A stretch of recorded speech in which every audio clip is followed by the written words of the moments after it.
देखिए ये test series 1 का सोल्यूशन है। 18 और 24 के व्युक्त कर्मों के लसा और मसा ज्ञात कीजिए। What are the LCM and HCF of reciprocal of 18 and 24। तो देखिए 18 और 24 का जो व्युक्त कर्मों यानी कि रेसिप्रोकल क्या होगा, तो 1/18 होगा और 1/24 होगा। इसका हमें निकालना है लसा और मसा यानी कि एचसीएफ और एलसीएम। तो देखिए जब भी हम एलसीएम निकालते हैं तो यहाँ पर मैं लिख देता हूँ। तो जब भी हम एलसीएम निकालते हैं तो हम क्या करते हैं कि ऊपर में जो रहता है ऊपर वाले का हम एलसीएम निकालते हैं, ऊपर वाले का एलसीएम, और नीचे वाले का हम एचसीएफ निकालते हैं। यानी कि जो निकालना रहता है उसको ऊपर में निकालते हैं, यानी कि ऊपर वाले को उसका निकालते हैं। जैसे कि हमें अब एचसीएफ निकालना है, एचसीएफ निकालना है तो हम ऊपर वाले का क्या निकालेंगे, एचसीएफ निकालेंगे, और नीचे वाले का एलसीएम निकालेंगे। यानी कि जो हमें निकालना रहता है उसको हम ऊपर वाले के साथ वो करते हैं। जैसे एलसीएम निकालना है तो हम ऊपर वाले का एलसीएम निकालेंगे, यानी कि एलसीएम हमारा क्या हो जाएगा, तो यहाँ ऊपर वाले का एक का और एक का एलसीएम कितना हो जाएगा, एक ही हो जाएगा। और 18 और 24 का हम नीचे वाले का क्या निकालेंगे, एचसीएफ। 18 और 24 का एचसीएफ कितना हो जाएगा, तो 6 हो जाएगा। वैसे ही अगर हमें एचसीएफ निकालना है तो हम ऊपर वाले का क्या निकालेंगे, एचसीएफ, यानी कि एक और एक का हम एचसीएफ निकालेंगे तो एचसीएफ एक आ जाएगा, और नीचे वाले का हम एलसीएम यानी कि 24 और 18 का एलसीएम निकालेंगे तो कितना आ जाएगा, 72 आ जाएगा। तो हमारा एलसीएम 1/6, एचसीएफ 1/72, यानी कि ऑप्शन नंबर डी क्या हो जाएगा, सही। देखिए दूसरा क्वेश्चन कह रहा है यदि x square minus 4x plus b बराबर 0 के दो वास्तविक हल है तो b का मान ज्ञात कीजिए। तो वास्तविक हल होता है तो हमारा d जो होता है ये हमारा क्या होता है, ग्रेटर देन इक्वल टू क्या होता है, 0। तो d बराबर क्या होता है, बी स्क्वायर माइनस 4ac होता है, ये ग्रेटर देन इक्वल टू 0। तो यहाँ पर b कितना है, तो b है हमारा 4, -4 है तो यहाँ -4 का स्क्वायर हो जाएगा माइनस 4ac, 4, और a कितना है, a यहाँ पर कुछ नहीं है तो a हमारा कितना है, 1 है, तो 4 गुने 1, और c हमारा कितना है, 4b है, यानी कि 4b है, यानी गुने क्या हो जाएगा 4b, ये क्या हो जाएगा ग्रेटर इक्वल टू 0। तो यहाँ 4 का स्क्वायर -4 का स्क्वायर कितना हो जाएगा 16, और यहाँ पर हो जाएगा 4 गुने 4b 16b, ये क्या हो जाएगा ग्रेटर इक्वल टू 0। ये हमारा जो -4b है ये हमारा इधर जाएगा, तो इधर जाएगा तो क्या हो जाएगा 16 greater than equal to 16b। तो हमारा b बराबर कितना आ गया, यानी कि ये 16 और ये 16 कट जाएगा, तो b हमारा b, तो इधर हमारा कितना बच जाएगा 1, यानी 1 ग्रेटर इक्वल टू b। तो b क्या बी हमारा क्या आ गया, लेस देन इक्वल टू 1। तो यहाँ पर एक ऑप्शन देख रहे हैं b less than and equal to 0, यहाँ पर 0 गलती से हो गया है, यहाँ पर क्या होगा 1 होगा। यहाँ पर देख रहे हैं b is greater than and equal to 1, तो इसी का अपोजिट यहाँ पर होता है, लेकिन यहाँ पर गलती से टाइप 0 हो गया है, तो ऑप्शन नंबर बी सी सही होगा। अब देखिए यहाँ कह रहा है 2/3, 3/4, 4/5 और 5/6 में सबसे बड़ी और सबसे छोटी भिन्न का अंतर ज्ञात कीजिए। तो देखिए यहाँ पर क्या है, 2/3, 3/4, 4/5 और 5/6, इनमें सबसे छोटी और सबसे बड़ी ज्ञात करना है। तो यहाँ पर देखिए इसको हम भाग देते हैं तो 0.66 आएगा, यहाँ पर इसको भाग देते हैं तो यहाँ पर आ जाएगा 0.75, और इसको भाग देते हैं तो आ जाएगा 0.80, और इसको भाग देते हैं तो आएगा 0.83। तो इनमें सबसे बड़ा आपको कौन सा दिख रहा है, तो सबसे बड़ा यहाँ पर 5/6 दिख रहा है क्योंकि इसका वैल्यू 0.83 है, और सबसे छोटा यहाँ पर 2/3 दिख रहा है। तो इन दोनों का अंतर निकालना है, यानी कि 5/6 में से 2/3 को घटा देंगे तो हमारा 1/6 आ जाएगा, ये आपका आंसर। देखिए इतना बड़ा क्वेश्चन देख के डरना नहीं, एकदम आसान क्वेश्चन है। यहाँ पर पढ़ना है एक डाकिया डाकघर लौट रहा था जो उसके सामने उत्तर की ओर था। देखिए ये जो है यहाँ पर एक व्यक्ति है, ये डाकघर की तरफ जा रहा है, यहाँ पर जा रहा है, इधर हमारा डाकघर जो कि यहाँ पर इसका डाकघर इसी के सामने है, ये क्या है हमारा डाकघर इसी की तरफ जा रहा है, तो इसी के सामने डाकघर है, और ये जो डाकघर किस दिशा में है, उत्तर की तरफ है। अब देखिए जब डाकघर से उससे 100 मीटर दूर था, यानी कि जब यहाँ पर था तो यहाँ से ये डाकघर की दूरी कितनी थी, यहाँ पर लिख देते हैं 100 मीटर की दूरी था। वह कहाँ मुड़ जाता है, वह बाएं मुड़कर शांति विला में अंतिम पत्र देने के लिए 50 मीटर चला, तो बाएं मुड़ा तो इधर हमारा गया। तो देखिए यहाँ पर ये कितना चलता है, 50 चलता है, यहाँ से बाएं की ओर मुड़कर 50 चलता है, और फिर कह रहा है वह फिर उसी दिशा में चला, कितना चला 40 मीटर उसी दिशा में चला, यानी कि इधर जा रहा था। यहाँ पर जो है यहाँ पर विला, कौन सा विला था, तो शांति विला में ये टिकट जो है डाक पहुँचा दिया, और इसी दिशा में फिर 40 मीटर चला, यानी कि ये कितना हो गया 40। तो फिर कह रहा है और फिर अपने दाहिने ओर मुड़कर 100 मीटर चला, और फिर दाहिने मुड़ता है और कितना चलता है 100 चलता है। वह डाकघर से कितनी मीटर की दूरी पर है, तो कह रहा है डाकघर से वह कितनी मीटर की दूरी पर है। तो यहाँ पर देख रहे हैं ये कितना है 90 है, और देखिए यहाँ से इस पोजीशन से डाकघर की दूरी, ये डाकघर है, ये कितनी दूरी है, ये वाली 100 है, जो कि ये भी आपका 100 यहाँ भी चल दिया है। तो अब ये पहुँच गया है यहाँ पर, यानी कि अब जो दूरी है ये वाली हमारी है, और ये वाली इसकी बराबर है, यानी कि 40 50 90, ये 90 है, तो ये भी कितना है 90, यानी कि डाकघर से अब वह कितनी की दूरी पर है 90 मीटर की। तो इसका आंसर हो जाएगा डी 90 मीटर। देखिए ये क्वेश्चन कह रहा है त्रिज्या r वाले एक गोले, यानी कि गोला जो है गोला, इसका त्रिज्या कितना है, गोला यानी कि स्फेयर, यहाँ पर SPHER स्फेयर, इसका त्रिज्या यानी कि रेडियस कितना है r है। सॉरी, तथा त्रिज्या r एवं ऊंचाई 2r वाले एक बेलन, बेलन यानी कि सिलेंडर, यानी कि बेलन यहाँ पर सिलेंडर हो जाएगा। इसका जो है हमारा त्रिज्या कितना है r है और हमारा हाइट कितना है 2r है। ये हमारा क्या है, हाइट ऊंचाई है और ये हमारा त्रिज्या है। का आयतन का अनुपात ज्ञात कीजिए। तो गोला और बेलन का आयतन, तो आयतन कितना होता है, तो देखिए गोला का आयतन होता है आपका 4/3, 4 बाई यहाँ पर 3 पाई r क्यूब, और बेलन का कितना होता है पाई आर स्क्वायर एच होता है, पाई आर स्क्वायर एच। तो यहाँ पर हो जाएगा 4/3 पाई आर स्क्वायर, तो आर यहाँ पर आर ही है यानी कि आर का क्यूब ही हो जाएगा, और नीचे में हो जाएगा पाई आर स्क्वायर और एच, एच कितना है 2r है। यानी कि यहाँ पर जो है ऊपर में कितना है 3 r की पावर 3, और यहाँ आर स्क्वायर और एक r ये कट गया, तो और यहाँ से आपका पाई से पाई कट गया, तो यहाँ पर क्या बचा, ऊपर में बचा 4/3 और नीचे में बचा 2, यानी कि यहाँ पर हो जाएगा 4/3 गुने 2 यानी कि 4/6। इसको लिख सकते हैं, काट देंगे 2 और 3, 2/3 यानी कि अनुपात कितना हो जाएगा 2:3 का। तो यहाँ पर आंसर हो जाएगा ऑप्शन नंबर डी 2:3। देखिए यहाँ कह रहा है यदि पी क्यू आर किसी काम को 24, 16 और 12 दिनों में पूरा कर सकते हैं तो उन्हें साथ मिलकर उसी कार्य को पूरा करने में कितना समय लगेगा। तो देखिए यहाँ पर पी हमारा कितना दिन ले रहा है 24 दिन, क्यू हमारा कितना दिन ले रहा है तो 16 दिन, और आर कितना दिन ले रहा है तो 12 दिन। तो पहले हम पूरा काम निकाल लेते हैं, तो तीनों का हम एलसीएम ले लेंगे तो पूरा काम निकल जाएगा। तो एलसीएम आ जाएगा आपका 48 है। तो देखिए 48 आ गया। अब देखिए पी जो है पूरा काम 24 दिन में करता है, यानी कि 48 काम को 24 दिन में करता है, तो एक दिन में कितना काम करता है तो 2 काम। ये क्या है आपका एक दिन का, ये एक दिन का काम है, यानी कि पी जो है एक दिन में 2 काम करता है, वैसे ही क्यू एक दिन में 3 काम करेगा और आर एक दिन में 4 काम करेगा। यानी कि तीनों को मिलाकर p plus q plus r को मिलाकर एक दिन का काम कितना हो जाएगा 4 3 7 और 2 9। ये क्या है एक दिन का कार्य, और कुल कार्य कितना करना है तीनों को मिलकर 48 काम, 48 काम करना है और तीनों मिलकर 9 कार्य करते हैं, तो 48/9 हो जाएगा। तो यहाँ पर क्या हो जाएगा 9×5 = 45, 3/9। तो यहाँ पर पूरा का पूरा कितना हो जा रहा है 5 दिन, 5 दिन और 3/9 दिन हो रहा है। तो 3/9 दिन हो रहा है, तो एक दिन में आपका 24 घंटा होता है, तो इसको हम 24 से मल्टीप्लाई कर देंगे, तो यहाँ से ये कट जाएगा 3 से 3 बार में और 3 से 8 बार में, यानी कि यहाँ पर हो जाएगा 5 दिन 8 घंटा। यानी तीनों मिलकर अगर काम करता है तो उसे कुल कितना समय लगेगा 5 दिन 8 घंटा।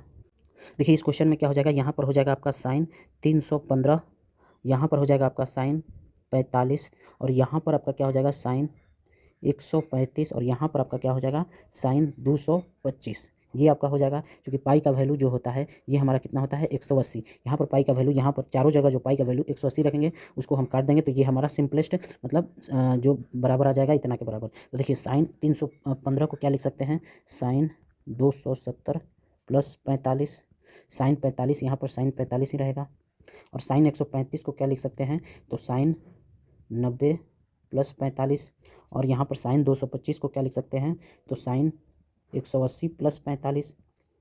तो ये यहाँ पर क्या आ जाएगा हमारा कॉस 45 आ जाएगा, यहाँ हमारा साइन 45 का साइन 45 ही रह जाएगा, और साइन 90 प्लस थीटा कितना होता है तो माइनस कॉस थीटा होता है, तो यहाँ पर ये गुना में ये भी गुना में, तो यहाँ हो जाएगा माइनस कॉस 45 हो जाएगा, और साइन 180 प्लस 45 कितना हो जाएगा तो यहाँ हो जाएगा माइनस साइन 45। तो इतना हमारा हो गया। तो यहाँ पर कॉस 45 1/√2, और यहाँ पर साइन 45 1/√2, और यहाँ पर माइनस और माइनस ये दोनों मिलकर क्या हो जाएगा प्लस, तो यहाँ कॉस 45 कितना हो जाएगा 1/√2, और यहाँ पर भी 1/√2, यानी कि गुना कर देंगे तो 1/4, तो इसका आंसर 1/4 हो जाएगा। देखिए यहाँ कह रहा है एक घड़ी 5% हानि पर बेची जाती है, यदि क्रय मूल्य 20% अधिक होता और विक्रय मूल्य 115 रुपया कम होता तो इस बिक्री में 40% की हानि होती। तो देखिए पहले हम मान लेते हैं कि जो इसका सीपी है यानी कि क्रय मूल्य है ये कितना है 100 रुपया है, 100 है, तो 5% की हानि हो रही है, तो 5% की हानि हो रही है तो एसपी कितना हो जाएगा आपका 95 हो जाएगा। और दूसरा ये केस 1 था, केस 2 में कह रहा है यदि क्रय मूल्य 20% अधिक होता, यानी कि पहले 100 था, आप 20% अधिक होकर कितना हो जाएगा 120 हो जाएगा, और विक्रय मूल्य 115 रुपये कम हो जाएगा, यानी कि 115 रुपये कम हो जाएगा, तो बिक्री में 40% की हानि होती है। तो देखिए 120 रुपये अब क्रय मूल्य है, इस पर 40% की हानि कराएंगे, 120 रुपये में 40% की अगर हानि कराते हैं तो बिक कितना में रहा है 60% पर, यानी कि 48 रुपये में आपका जो है प्रोडक्ट जो है बिक रहा है, सॉरी 72 रुपये में आपका जो है बिक रहा है, यानी कि अब नया वाला एसपी क्या आ गया 72 रुपया। तो यही दोनों का अंतर जो है, यही दोनों का अंतर जो है 115 है, यानी कि 23 बराबर कितना हो जाएगा 115। तो हमारा 100 बराबर निकालना है, स्क्रैमल निकालना है जो कि 100 रुपया है। तो 115/23 गुने 100 हो जाएगा। तो यहाँ से इसका आंसर कितना आ जाएगा 500। तो इसका आंसर कितना हो जाएगा 500। देखिए इस क्वेश्चन में कह रहा है एक फर्म में 40% पुरुष कर्मचारी है। मान लेते हैं कि टोटल कर्मचारी कितने हैं 100 हैं। तो 70% कौन है पुरुष है, यानी कि पुरुष हमारा कितना हो गया 70 हो गया, और महिला कितनी हो गई 30 हो गई। ये हमारा हो गया महिला और ये हमारा हो गया पुरुष। और कह रहा है 30% पुरुष और 20% महिला कर्मचारी स्वयं रूप से सेवानिवृत्त का विकल्प चुनते हैं, मतलब कि खुद से हट जाते हैं। कितने प्रतिशत, तो 30% पुरुष और 20% महिला। तो देखिए यहाँ से कितने हट गए 30%, यानी कि -30%, और यहाँ से कितने हट गए -20%। तो 70 का 10% 7 होगा, तो 30% कितना होगा 21 होगा। तो 70 में से हम 21 को घटा देंगे, 70 में से हम 21 को घटा देंगे तो कितना आ जाएगा 49। और यहाँ पर 30 का 20% कितना हो जाएगा 6, यानी कि यहाँ पर कितना आ गया 24।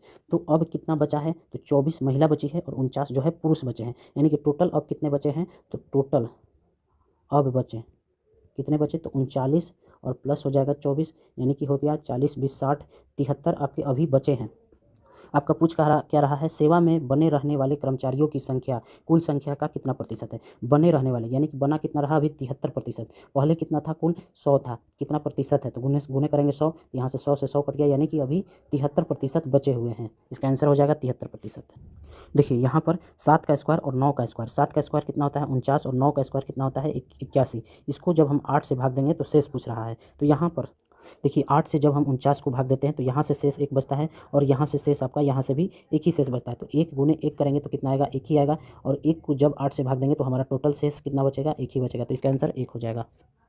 देखिए इस टाइप का क्वेश्चन मैंने पहले करा रखा है, इसका आंसर आप कमेंट कीजिए। देखिए यहाँ कह रहा है स्थिर जल में एक नाव की चाल 13 किलोमीटर प्रति घंटे है, यानी कि x, हम नाव की चाल को क्या मानते हैं x बराबर कितना दिया गया है 13 किलोमीटर प्रति घंटा। धारा की चाल 4 किलोमीटर प्रति घंटा, यानी कि y कितना दिया गया है 4 किलोमीटर प्रति घंटा। धारा के विपरीत 68 किलोमीटर की दूरी तय करने में नाव को कितना समय लगेगा। तो धारा के विपरीत जाना है, तो धारा के विपरीत हमारा जो स्पीड है, स्पीड कितना हो जाएगा, तो x माइनस वाई, यानी कि स्पीड हमारा हो जाएगा 13 - 4 कितना हो जाएगा 9 हो जाएगा, 9 किलोमीटर प्रति घंटा। ये कि कहाँ होगा धारा के विपरीत, और दूरी कितना 68 किलोमीटर, यानी कि डिस्टेंस d बराबर कितना है 68। तो हमें टाइम निकालना है, तो टाइम बराबर क्या होता है स्पीड, यानी कि यहाँ पर दूरी हो जाएगा दूरी बट्टे स्पीड। तो दूरी है हमारा 68 और इस बट्टे स्पीड, इसको सॉल्व करेंगे तो 7 घंटे 33 मिनट आंसर।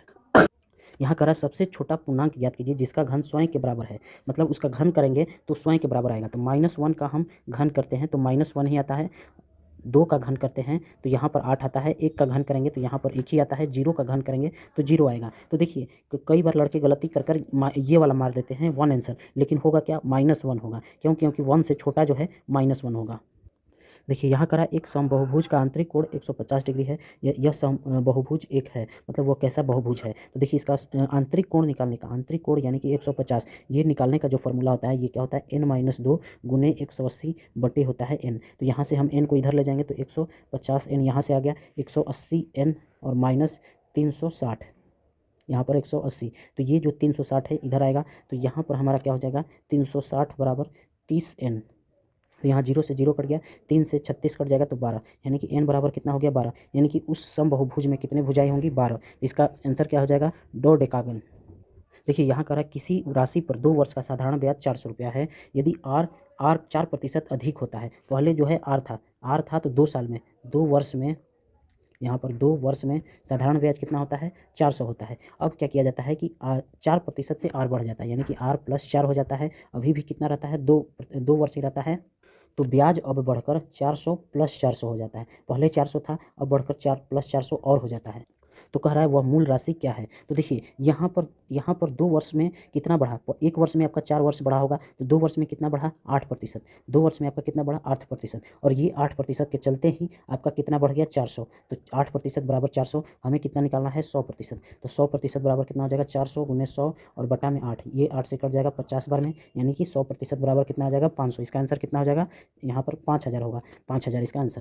देखिए इस क्वेश्चन में आप थीटा बराबर 90 डिग्री मानकर बनाइएगा, आंसर जो है आपका आ जाएगा। अगला क्वेश्चन देखते हैं, तो यहाँ 17 नंबर देखिए यहाँ कह रहा है 1000 रुपये की धनराशि पर 10% वार्षिक ब्याज से 1.5 वर्ष के लिए ब्याज की गणना करें, जब ब्याज की गणना अर्धवार्षिक चक्रवृद्धि आधार पर की जाती है। अर्धवार्षिक है तो यहाँ पर क्या हो जाएगा कि जो हमारा पी तो यहाँ पर दिया गया है 1000 आर हमारा कितना हो जाएगा, तो 10% है। ये क्या है, वार्षिक है। अर्धवार्षिक के लिए क्या करेंगे, 10 को 2 से भाग देंगे, यानी कि 5%। और हमारा जो टाइम होगा यहाँ पर देखिए 1.5 वर्ष है, यानी कि 6 महीना करके 3 बार है, यानी कि टाइम कितना हो जाएगा, 3 हो जाएगा।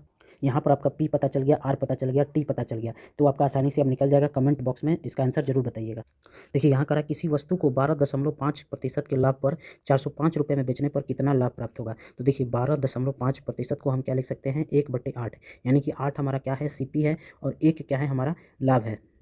तो टोटल हमारा कितना है, 9 है। तो कुल हमारा कितना हो जाएगा, 9 बराबर कितना हो जाएगा, 405। 9 क्या है, टोटल है, और लाभ सहित हमारा 405 है। तो हमें कितना निकालना है, 1 निकालना है, यानी 1 बराबर 405 भागे 9, 9 चौके 36 और 9 पचे 45, यानी कि हमारा लाभ कितना का होगा, 45 रुपये का। देखिए यहाँ करा, अंजलि एक कार्य को 10 दिनों में पूर्ण कर सकती है, बानू इसे 5 दिन में पूर्ण कर सकता है। यदि वे एक साथ कार्य करते हैं तो इस कार्य को कितने दिनों में पूर्ण किया जा सकता है। अंजलि जो है ये आपका 10 दिन में, और बानू जो है ये आपका 5 दिन में करते हैं। तो पहले कुल कार्य निकाल देंगे, तो कुल कार्य आ जाएगा 10। तो अंजलि एक दिन में एक कार्य और बानू एक दिन में 2 कार्य करेगा। तो दोनों मिलकर उस कार्य को कितने दिनों में करेंगे, तो दोनों मिलकर एक दिन में कितना कार्य करेंगे, 2 + 1 3 कार्य करेंगे। करवाना कितना काम है, 10, तो 10/3 हो जाएगा, यानी कि तितरी का 9 3 दिन, और 1/3 बच गया। तो 1/3 दिन होगा, तो इसको घंटा में बदलेंगे, तो गुने 24 करेंगे, 3 × 8 = 24, यानी कि 3 दिन 8 घंटा में दोनों मिलकर काम कर देंगे। 3 दिन 8 घंटा। देखिए यहाँ करा, एक वृत्ताकार पहिए की त्रिज्या 7/4 मीटर है। पहिया 22 किलोमीटर की दूरी तय करने में कितने चक्कर घूमता है। तो पहले एक चक्कर, तो देखिए ये हमारा पहिया है, तो यहाँ से स्टार्ट करेगा और फिर यहीं पर आएगा, तो एक चक्कर होगा, यानी कि एक चक्कर बराबर कितना हो जाएगा, 2πr हो जाएगा, यानी कि 2 × 22/7 और गुने आर कितना है, 7/4। तो यहाँ से हमारा क्या आ जाएगा, 4 से 11 आ जाएगा। यहाँ से इसको सॉल्व करेंगे तो 11, यानी कि 11 मीटर चलता है एक चक्कर लगाने के लिए। एक चक्कर यहाँ पर लिख देते हैं, एक चक्कर के लिए कितना, 11 मीटर। अब देखिए हमें 22 किलोमीटर का निकालना है, तो देखिए हमें 11 को 22 बनाना पड़ेगा। तो यहाँ हमारा कितना से गुना करना पड़ेगा, 2 से, तो 22 मीटर, और यहाँ पर हो जाएगा 2 चक्कर। अब हमें 22 मीटर को 22 किलोमीटर बनाना पड़ेगा, यानी कि 1000 से गुना करना पड़ेगा, यानी कि 22 × 1000, और ये आपका आ गया किलोमीटर, और ये आपका 2 चक्कर। अभी आपको 1000 से गुना किया है तो ये मीटर ही होगा। तो यहाँ पर ये क्या हो जाएगा, 2 चक्कर है, तो इसको में भी 1000 से गुना करेंगे, यानी कि 2000 चक्कर। तो ये हमारा क्या हो गया, 22 किलोमीटर। तो 22 किलोमीटर के लिए कितना चक्कर लगाना होगा, 2000। तो इसका आंसर 2000।